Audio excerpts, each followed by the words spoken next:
My biggest fear would be when the first comes and I don't get the rent. I found that my tenant had dumped concrete down my toilet. Can you believe Fair Housing fined me $5,000 for that? How do you onboard your tenants? What do you do? I don't even know if I do it right. If you're a landlord, don't just rent perfect. The Rent Perfect podcast with property expert and private investigator, David Pickron. Well, hello. We're glad with you today. Welcome to the Rent Perfect podcast. I have two very dear friends of mine today. I'm so excited because I'm sitting across the microphone from total experience. I mean, if you added up the years of experience here, there is a lot of years here. Not saying we're old, Ann. I'm not saying we're old, but there's just a lot of good stuff here. And I think today I kind of want to talk about how this game has kind of changed a little bit, and what are we doing to make sure that this game is going to be there for us in the future, and maybe for our future generations. Like, what can we do? Because I know you guys follow things going around the country. We talk about it all the time. Crazy stuff. We don't want it here in Arizona. And what are we going to do about it? So welcome to the Rent Perfect podcast. It's great to have you. Thank you. Mark Brower. Hey, you've been a landlord for a very long time. Property manager for 12 years. You said, hey, I'm going to go help people manage their property correctly. I'm glad to have you here. And Ann, you've had a stellar career over at Bennett. 30, 40 years over there? This is my 32nd year. Oh, my goodness. So we're in store for some really, really good stuff. Guys, give me the kind of general market that you know of here in Arizona. What's kind of going on right now? Is it we're just getting off this eviction moratorium, and we kind of took us through some hard things. But do you hear anything coming into the state of Arizona that you're even worried about? We have heard that they're beginning to talk about rent control. Okay. We are worried about that. And rents are going up quite a bit, and it seems to me that people could make an argument for it, even though I'm completely against it. So people are going to listen a little bit, right? Well, I think groups like tenant advocacy groups are the people that are going to listen to that. I don't think that landlords are going to. No, landlords are absolutely not. But these legislatures with these bleeding hearts sometimes will have an open ear and listen to both sides, and we want to make sure they hear our side, correct? Absolutely. Mark, what about you? What do you see? It's been a crazy market for the last 2 years. I mean, It's a really good time to be a landlord. Absolutely. And we've seen huge players come into the market in the last 5 to 10 years that weren't there before. We've seen a lot of landlords make a lot of money. Everybody's got equity. Rents have moved up much faster than any of us could have predicted. So it's really favorable for the landlord on one side, but it's been really tough for a lot of renters. And so there's some pressure there. Sometimes people want to use the law to, sort of deliver an outcome that they're not seeing that the marketplace is delivering. Yeah, and the reality is, as landlords, property managers, we don't want to see homelessness. We don't want to see people that can't afford housing. But we have to come up with a solution that works for everybody. And I think every time the government comes up with a solution, it seems to work for them, and it kind of works against us. And I think, Mark, we had a conversation earlier where it seems like everything they do actually is counterintuitive of what they're trying to do. It has the exact opposite effect. Absolutely, Dave. So case in point, in Portland, we were talking about Portland. Right. So Portland, you have to pay a resident, even at the end of your lease, a landlord has to pay a huge amount of money for a resident to leave that property, right? And so I've had multiple phone calls from investors saying, I'm selling my properties in Portland. I'm coming to Phoenix. How can you help me? And so it occurs to me that when you use the law to say, okay, we want to help the disenfranchised, we want to help the resident that wasn't expecting to move, shouldn't have to incur the cost to move, so we're going to pass a law and force the landlord to pay for that. Now an adverse reaction, which is contrary to their intended purpose of making life better for the resident, right, is now they have less supply of rental homes in Portland, driving rents even higher, and people are coming to this state instead. Yeah, and investors aren't flocking to Portland to buy those properties and rent them out. You're right. So it's having just the opposite. I know in Northern California right now they're talking about making it where a landlord cannot sell their property for 3 years because they don't want people selling their property because they need rental housing. But what if you're losing money? What if you have an emergency situation as a landlord? You need to sell the property. They're thinking about passing laws stopping you from selling. It just seems crazy. We talk about Louisville, a criminal person with a criminal history is a protected class in Louisville. And, we can say, hey, we're in Arizona, or you could say out there, hey, I'm in Alabama, I'm in Florida, it's great here. But it's like a cancer. Once it starts somewhere, people start going, oh, let's just do something. Sometimes people just want to do something, let alone the right thing. And so there's a very good chance that that some of this stuff is going to be knocking on our doorstep. And my question to you guys who are huge people in this industry in Arizona is, what are we doing to make sure this stuff is getting stopped at the door and not letting into, our legislature? What is going on in the state of Arizona that other states should be doing and paying attention to too? Well, there's no question there's just this sweeping wave of maybe sort of anti-landlord sentiment across the country. And it's like, okay, are we going to wait until, so I had a lobbyist tell me recently, well, people don't do anything until they get punched in the face. Mm-hmm. And then they wake up and they say, oh, we need to do something. But are we going to wait?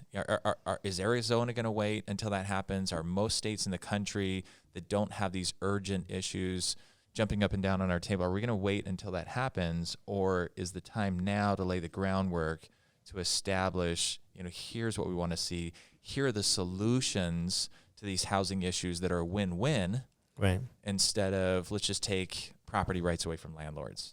Yeah, so as landlords, all of us as landlords, we're doing background checks and we're getting information in the past so we can predict the future, right? So why right now wouldn't we sit around as a group and predict the future, seeing all of this going around us, knowing that instead of waiting to get punched in the face, this is coming, let's get ahead of it. So what are we doing to get ahead of it here? So Mark and I are members of the National Association of Residential Property Managers, NARPM for short, and we are forming a state chapter right now that one of our primary goals is the legislative piece. Our goals are to meet with our legislators, to tell them, we listen to our colleagues that are in Oregon, Washington, California, that are dealing with some of these issues that they're trying to bring to Arizona, and listen to how it hasn't been successful, how it has been more harmful than helpful. Right. And maybe we do need to make some changes. We're not against change, but let's moderately and fairly make change, not go to the extreme right or left, and put the onus, which it seems like it most typically is, on the landlord. Well, I'd love to hear that, Ann, because I feel like as one landlord out there, 16 properties, little guy, right? I don't feel like I have any kind of say or power or authority by myself. I would love to go down there and kick and scream and stand in front of the committees. I don't think they'd listen to me. But I think collectively, if we can all get on board and collectively join a NARPM, and there's other associations out there too where we can get together and be the powerhouse in this industry and convince them that, like you said, we're willing to make it right. I mean, without renters, we're out of a job. We need renters, right? And we need win-wins. We need to help them. We need to help our investors. And a lot of this pricing is out of our control. I mean, I wasn't the one who set the pricing. I'm just rolling with the whole economy. And so I don't feel like I'm not this bad landlord that charges a bunch of high rent. I'm going on with the way the economy's working. But if we need to change something, I am up and for changing, because I'm in this business for the long haul. I want to pass this down to my kids. I want my kids to, be a property manager or be a landlord. And so I think it's in our best interest that we solve this together, but we need to be at the table. We need to be, and we used to be at the table, but now we're passing these things in the middle of the night. People think that, they have better ideas that have never even been on our side of the table. And that is what makes me upset as I see some of this stuff going. Have you talked to even one landlord out there would tell you that is a terrible idea? Absolutely. And what we see is the landlords are not adverse to addressing some of the issues in our industry. In the single family, it's an excellent point, Dave, when you were talking, I thought, the individual landlord that Ann and I represent as our client and that provides this housing for renters, they are often a single investment property. You own 16. Most of my clients own one property. It's a cornerstone of their eventual retirement plan for them and their family. They don't have a lot of money.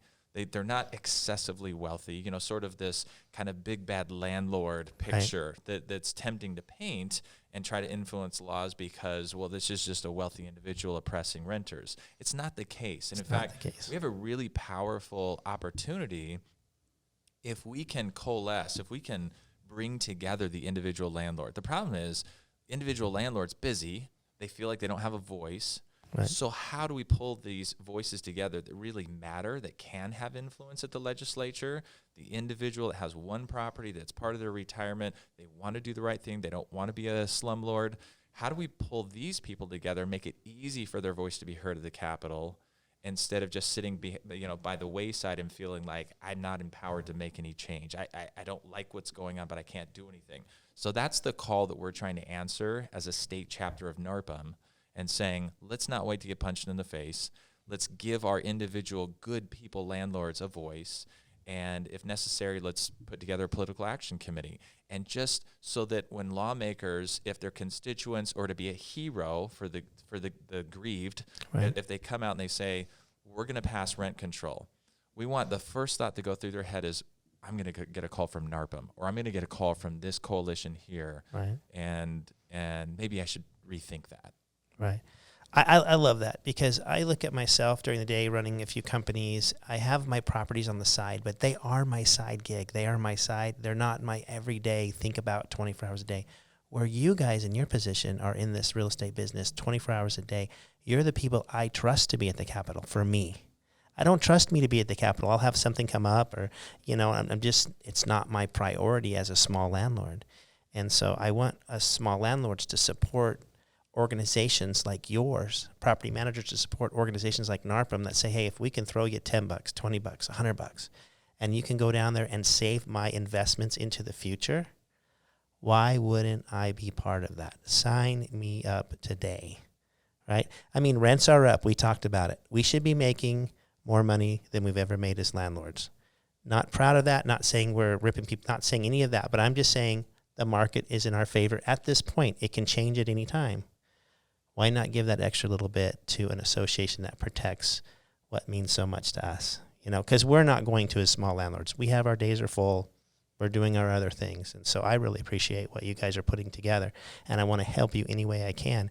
And if you're outside of Arizona, every state needs to be thinking about this. They need to be getting people together. And whether it's the Realtor Association, the Apartment Management Association, everyone needs to get together on this, because this is a big, big thing coming, and one or two people cannot stop this train. And we are reaching out. This is a good example of Mark and I here today with you. We want to hear from the individual landlords, and we want to hear from the AMA and other, like you said, ESRIA, other associations. We do want to band together, because we will be stronger. We know that we'll be stronger together, and we need to hear the other viewpoints as well. Right. You hear this all the time in property management, but we want to be proactive, not reactive. And that's one of the reasons why Mark and I chose to really get involved with our state chapter, because we don't want to be sitting in our offices reacting to some law that recently got passed, that now we have to change our policies and procedures, or we have to reach out to all of our landlords and say, okay, now we have to do this, even though it may or may not be in your best interest. And I think the laws within Arizona are part of our responsibility. And if we wake up one morning and there's something that came down the pike that we didn't do anything about, we let it go through without any resistance or any input, I don't think we can complain about it. I don't think we can sit there and say, oh, I can't believe they did this. What did you do? You know, and that's what I love about associations and getting together. So do property managers or landlords, do they join the local chapters of NARPM to support the state chapter, or how can we support the state chapter to get enough funds to start this PAC to get really this moving in the state of Arizona? Well, we think that individual landlords, there's a lot of great DIY landlords, and there's a lot of great resources to help individual landlords. But if you're a landlord and you can use the services of a property manager, try to connect with a NARPM member property manager because they care more about the industry. And then for all property managers out there that are not yet members of NARPM, please join. Be part of our mission. It doesn't cost a lot to join. And the more property managers we can have part of NARPM that serve more landlords, if we have 100 property managers, members of NARPM, and they on average serve 100 landlords, now we have 10,000 voices that if we have a call to action that comes in, we can organize that information, disseminate it, give a link to 10,000 landlords, individual landlords that have more sway or more pull at the Capitol, and make our voice heard. But also, you know, eventually as we start our fundraising mechanism, it won't cost a lot, maybe, you know, regular contributions of $10 to $100 at a time that will allow us to have continuity and retaining the right lobbyists. So the political landscape is complex, very, very much, there's thousands of bills that get introduced every year.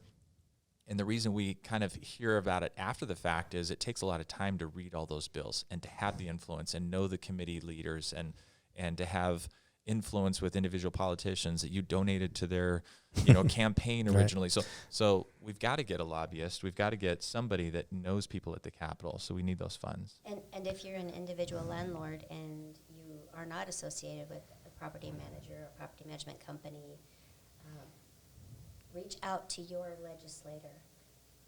Be connected with your legislator because they actually do want to hear from us, and they need to get all of these emails that say, hey, please don't vote for this, or please do vote for this.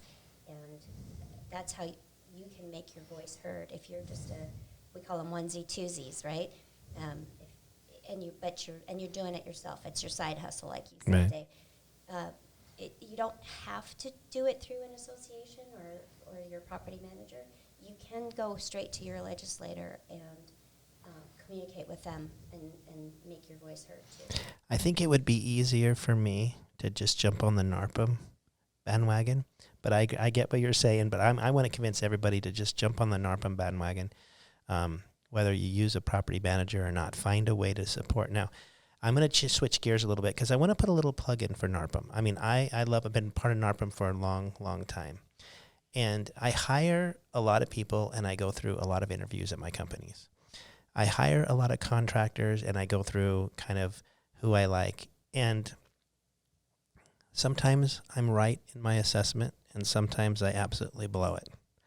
So I've met people or I've interviewed people and I've thought, man, these guys are going to be fantastic. And they've ended up being train wrecks. And I've interviewed people and said, I'm going to take a chance on them not feeling great. They've ended up being the best contractors or the best employees ever. It's no different when you're interviewing property managers. You meet them, you talk to them, you like them, but you never really know. I can tell you if a property manager is part of NARPM, I can tell you they're connected. I can tell you they know what they're doing. They're getting all the resources from you guys that they need. That when the laws change, that they can protect me. If you're looking for a property manager and you're the DIY, okay, the DIY, do it yourself, right, landlord. If you're done playing the by yourself game and you want to go get a property manager, make sure they're part of NARPM. Because that right there will be better than any interview you ever interview with them if you know who they're associated with. If they're associated with Mark and with Ann, I know they know what they're doing, and I know they're smart in their job. And so I'm telling all of our investors out there, when you're ready to hire a property manager, make sure they're part of NARPM. That should be part of your interview process.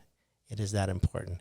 Because I know a lot of property managers, and I know ones that are part of NARPM, and I know ones that aren't part of NARPM. I'm going to NARPM all day long. So we appreciate all that you guys are doing. We appreciate the forward-looking thinking, the protection. And it's interesting. I'm not a property manager, but you guys want to protect me, and I really appreciate that. So when I'm ready to wind this down and be done dealing with tenants, I'm coming to you to say, here, put me on autopilot. I'm out of here, right? So I really appreciate that. Anything else to add here? Yeah, just revisiting a point you made earlier. I just think it's so true. I don't think it can be overstated that often when legislators are left to their own devices and they're blown by the winds of public opinion or popular public opinion, trying to be the hero, often the policies they put in place have the adverse reaction to what they're actually intending to do. So, like the landlords fleeing Portland is a great example. When you impose too many restrictions on what should be private individuals making legal, lawful, honest decisions about trading and exchanging dollars for services, dollars for renting a house, you start imposing restrictions on that. It has the adverse reaction of often limiting the protected class or the class you're trying to protect by limiting their opportunities, landlords are going to go somewhere else. I look at the past, and I look when we used to create these laws, we brought everybody to the table. We had meeting after meeting. We brought in landlords, we brought in associations. How is this going to affect you if we turn it is not done like that anymore, and that is ruining our laws. This overnight making decisions to be the hero. Have you guys ever been in a meeting or somewhere where someone has an idea and it goes down the road and someone says, oh, I like that idea, I like that idea, I like that idea, I like that idea, and gets to someone and says, well, actually, I like the idea, but have you ever thought about that would cause this or this? And then it goes back, oh, that's right, oh, that's right, oh, that's right. And next thing you know, that really good idea wasn't such a good idea because one person stood up and said, hey, have you guys looked at it like this? I wonder sometimes if in our legislature, some of the more powerful legislatures get their project and everybody else just kind of doesn't think about it and just says, oh, they must know. And we need to make sure they know our side. So not to beat that in the ground, not to turn around what we've already talked about today. It's been a wonderful discussion. Mark, how can they get a hold of you if they want to become a member of a NARPM, donate? How do people say, okay, I'm watching this podcast, what do you want me to do next? Yeah, I've been thinking about that as we've been talking, and I think what Ann and I would like to do, not only just serve the landlords, but also the DIY landlords like you that are saying, hey, we want to contribute. If there's an opportunity to contribute, we trust you guys. You're going to get the right lobbyist that advocates for our interests, because there is no other organization. ASREE is doing a fantastic job in their own sphere, but the professional property managers. So people, I'm okay if they email me directly, and let's start a list of even DIY landlords that want to do it on their own, but they'd like to be part of supporting this. You can email me at mark@markrent, M-A-R-K, @markrent.com. I know I'm going to regret putting my email out there. I'm going to get some spam out of this.